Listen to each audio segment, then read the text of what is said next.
Nagbabala si US President Donald Trump sa Iran na seryosohin ang pakikipagnegosasyon dahil kung sakali raw ay wala na itong atrasan. Nauna na pong nagtalaga si United Nations Secretary General Antonio Guterres na isang veteranong diplomat bilang Special Personal Envoy para tumulong na mapahupa ang gulo sa gitnang silangan. Saksi si Marie Zumali. Kuha ito ng CCTV sa komunidad malapit sa Tel Aviv, Israel. Kita ang ilang tao na tumatakbo palayo sa ilang nakaparadang sasakyan hanggang sa tumilapon ang sasakyang ito na tinamaan ng bahagi ng missile. Halos 4 na linggo na ang palitan ng airstrike na kumalat na sa iba pang bahagi ng gitnang silangan. Ilan sa pinakabagong nasawi, ang 2 tinamaan ng debris mula sa non-intercept na ballistic missile sa Abu Dhabi, UAE. The world is staring down the barrel of a wider war, a rising tide of human suffering, and a deeper global economic shock. Gate ni US President Donald Trump, desperado na umano ang Iran sa pakikipagnegosasyon sa Amerika.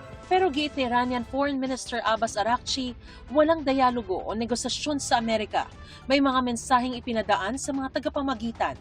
Pero hindi raw matatawag na negosasyon ang mga mensaheng ipinadadaan nila sa mga friendly country. Batay sa mga ulat, isang 15-point proposal para tapusin ang sigalot ang ipinadala ng Amerika sa Iran sa pamamagitan ng Pakistan.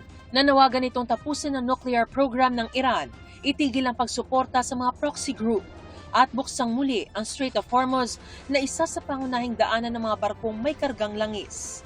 Pero may mga sarili umanong kondisyon ng Iran, gaya ng garantiyang hindi sila aatakihin sa hinaharap, danyos para sa tinamo nilang pinsala, at formal na kontrol sa Strait of Hormuz. Kinumpirma ng Foreign Minister ng Iran, may nakarating nga sa kanilang iba-ibang proposal na naipadala na raw sa kanilang mga senior na opisyal. Pero wala pang inaanunsyong pa siya.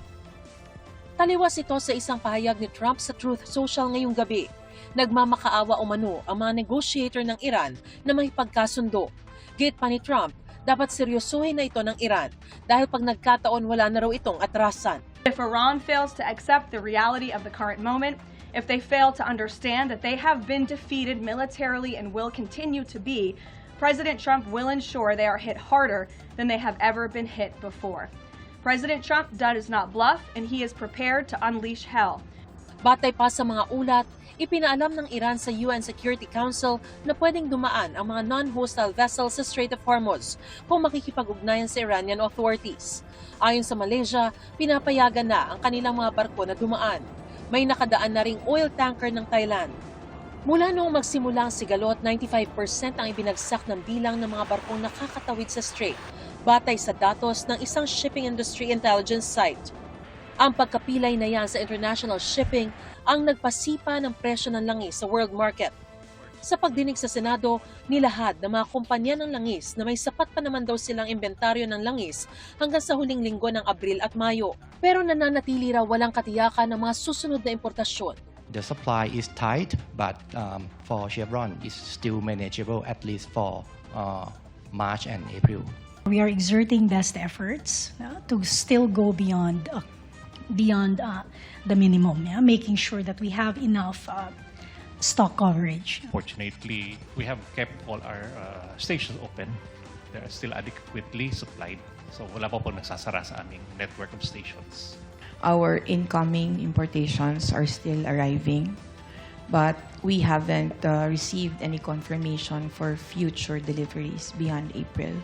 Inamin naman ni Petron Corporation General Manager Lubin Nepomuceno na patuloy ang hamon sa pagkuha ng krudo at mga finished product na langis, lalo na't nahinto ang replenishment dahil sa pagsasara ng Strait of Hormuz.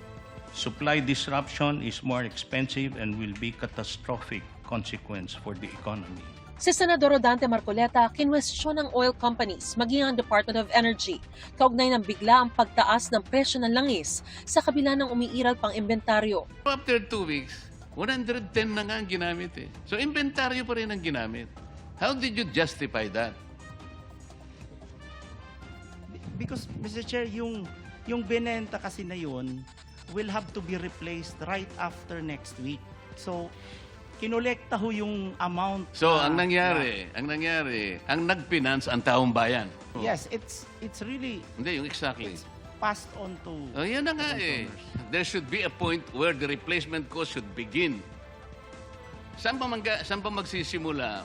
Mr. Chair, we're not saying that that is right in the business the way it's But now you are not deregulated. Hindi na kontento si Marcoleta sa paliwanag, kaya maya-maya pa, This is the frustration, Mr. Chair.